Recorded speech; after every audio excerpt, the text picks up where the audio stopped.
Hey, Andrew. Good morning, Vincent. Hi, we are right outside the Good Lab. Yep. Which Yep. the Solutions on Wheels home. There we go. Got a little Good Lab coffee going this morning. Yeah. So you have your coffee, huh? You can see that. Yeah, All absolutely. Right. Very happy for it. We are doing some new experiment. Okay. So next week we'll have a new interior. Oh, really? Okay. Yeah, because we will be celebrating our 1 year old. Really? In a Congratulations. in a few weeks, I think. In a few weeks. I'll congratulate you then. Yeah. All right. Anyway, today is Tuesday. Today's Tuesday, yeah. Seems like you are very excited too. There's a lot happening in politics. Oh, today. really? Yeah. Just some little things and some big things. Okay. You go with the big thing? You want to start with the big or the small? You go ahead. Okay. One small thing, but eminently sensible. The Hong Kong government is looking at making places that have liquor licenses only have to renew them every 2 years instead of every 1 year. Big backlog in renewing licenses causes a big hassle for operators. People have actually used the process to express their political will by gumming up the system and delaying applications. So this is really going to help streamline things. It's a small, sensible move by government. Quick, easy. Probably should have done a long time ago, but glad to see it happen. Realistic, yeah. Just smart stuff. So that's a quick and easy one. Another smaller one that's kind of interesting, but has implications for media. The government is looking, for years and years and years, whenever you had to make public announcements, like a bankruptcy or there are many different kinds of notices, you had to put it in print, one in English, one in Chinese. The government is looking at getting rid of that requirement to make it so you can just put it on the internet somewhere. And that would be a big shift for media in Hong Kong because there are like whole newspaper, like the Standard in English. It was founded on the premise of being the cheaper alternative to the SCMP for making announcements. That was like the basis of their business model. I don't know how much that's still true, but it is going to mean that there's a big chunk of advertising revenue that is going to disappear from the print media landscape, and it's going to have an impact. So look for print media to be impacted, maybe closures.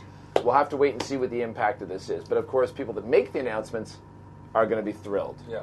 On the other hand, I think Standard has already taken the hit earlier. Yeah. When the IPO announcement no longer needs to put on print. Yeah.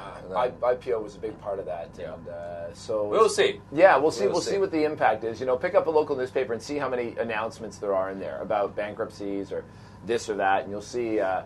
How much of a hit they're going to take. So one to be on the lookout for. Yep. And the third one is the big money one.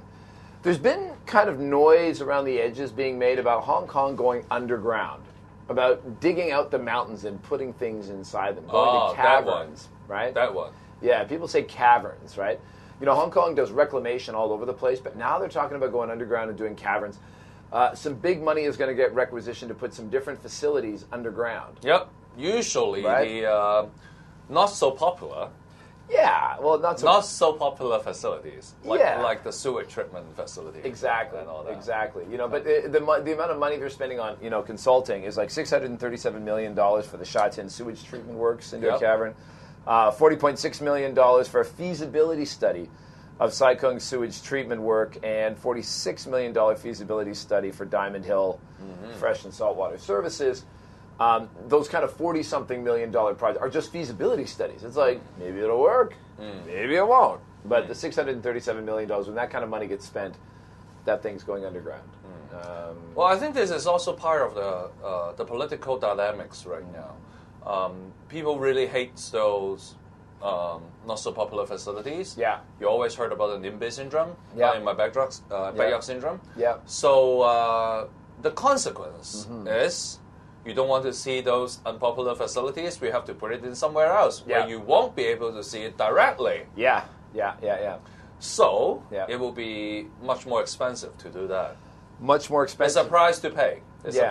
Yeah, that's always been the criticism. But as you say, it'll probably be popular in terms of getting it out of people's, out of sight, out of mind.